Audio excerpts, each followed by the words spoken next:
MIL basically kidnapped my baby. So here's a little backstory. My spouse is the only kid in his family. His mother has always been very active. We got along well, although she constantly seemed to breach some limits. She has a key to our home solely for emergencies since she lives 4 blocks away. Our daughter was born 4 weeks ago. Since I've had her, she's spent at least 3 days a week with me. She is always telling me what I am doing wrong and how she would do things better. Baby wakes up every 2 hours and insists on sleeping through the night if she could remain at grandma's.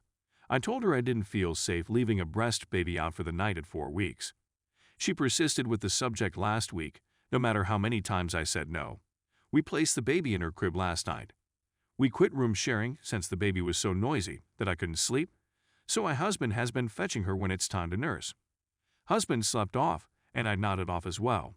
I awoke 4 hours later and became concerned since she had not made any noise. I was certain she had died of SIDS. When I entered her room, she was gone. I froze and began yelling her name throughout the house, as if she would appear as if it were all a joke. My spouse awoke in a panic and said, "What's going on?" over and over again. I reached for my phone to dial 911 when I saw a photo message from my mother-in-law showing my sleeping infant in her arms with the description, "Sleepover at Gamgam's." I was instantly outraged. I yelled so loudly that I nearly puked. When I phoned her, I saw crimson.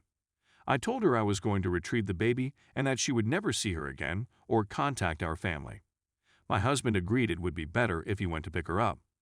When he returned, he claimed his mother decided to allow herself in and give us a break, that she was confident we'd receive the text, and that we'd thank her for a good night's sleep. I couldn't care less. I despise her. This is something I will never forgive her for. My hubby believes I should relax. All we need now is to reclaim our key.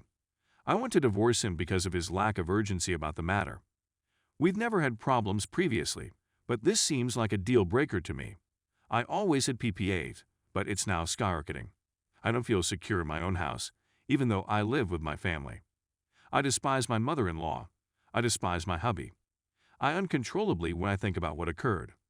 I can't sleep now that I know I won't be able to safeguard my kid while sleeping. I can't believe I didn't wake up sooner. I feel like the biggest jerk in the world, Mommy. If a true threat had arisen, I would have failed my daughter. Is it unreasonable for me to desire a divorce or to never see my mother-in-law again? My husband and mother-in-law believe it's because of my hormones and that I've overreacted. Am I being too dramatic?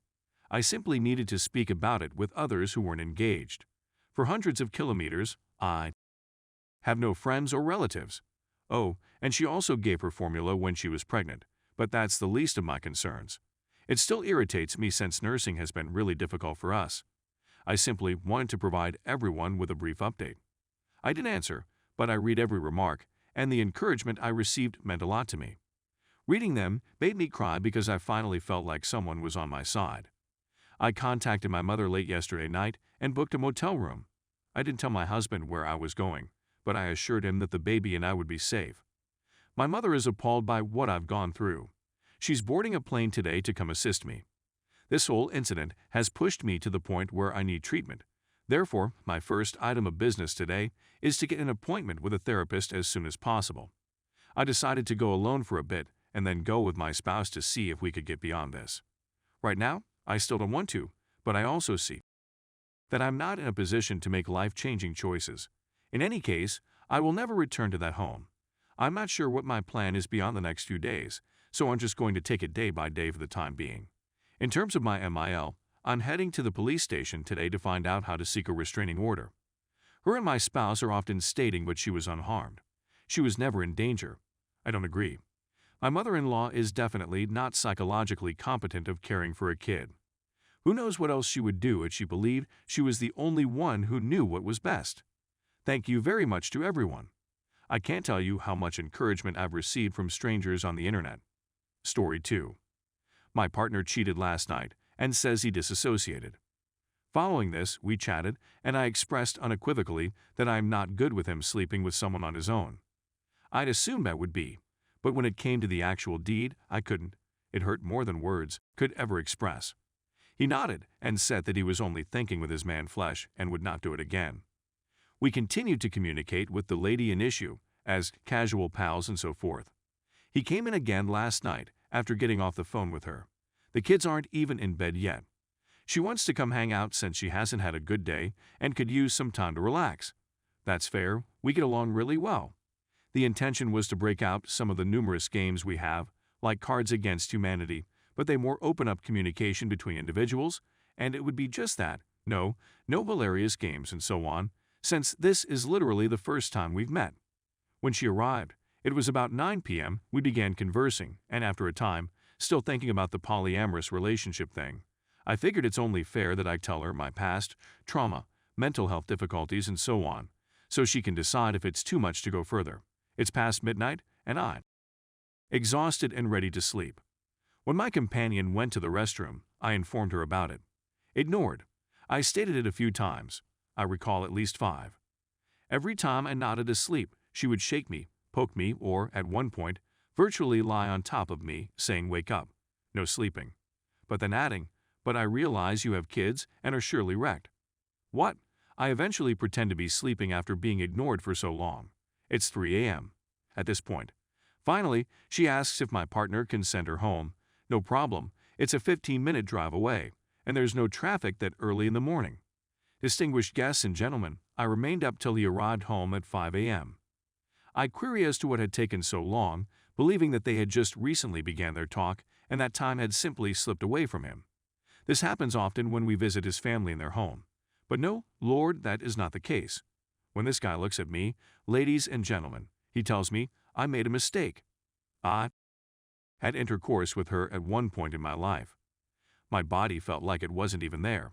It just happened and then hit me, and I got off the bus, dropped my friend off at home, drove about for a bit, and then went back on. No, he wasn't drunk. We don't consume any alcoholic beverages.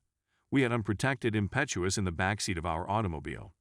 While driving, she had put her hand on his thigh, and it was evident that the situation was progressing quickly. However, here is where I call BS on a grand scale. There are no back roads between our homes and hers. It's all major roads, residential neighborhoods, and such developments. Afterwards, he said that they traveled to a backroad site, which is where the event happened. Apparently, you made an unplanned detour to a secluded location in order to get your wet, but you had no clue what you were doing until it dawned on you. I'm sorry, what? Oh, my friends, things are getting worse. He continues, it's not all bad, however. It's not like I had a plan to have at her place, and then return to her house for again. Is it just me, or does this surprising behavior seem to be becoming worse? My presence in your house with your children is really a moment. All the while, you've been putting her first and making modifications to accommodate her needs while entirely ignoring me. Is it possible that you haven't noticed that things are getting worse? After last week's incident, you didn't seem to recall telling her that I wasn't okay with them having without me there. My mind is blank as to what to do at the moment. Currently, I'm hoping to persuade my mother to take care of our girls so that we may settle this without their presence. I'm sick, my stomach is churning, and my heart is thumping against the inside of my chest, causing severe discomfort. I've got enough of crying. I've had enough of it. I'm unable to look at him because his touch makes me feel sick to my stomach. Due to a family funeral on Monday, any advice would be much appreciated by someone who has been under a lot of stress this month. It's stress on top of stress on top of stress. It's a vicious cycle. It's driving me up the frickin' wall since I'm stuck between the two worst-case scenarios for my BPD situation. Please provide a hand. Please, I beg of you. Please provide me with some guidance.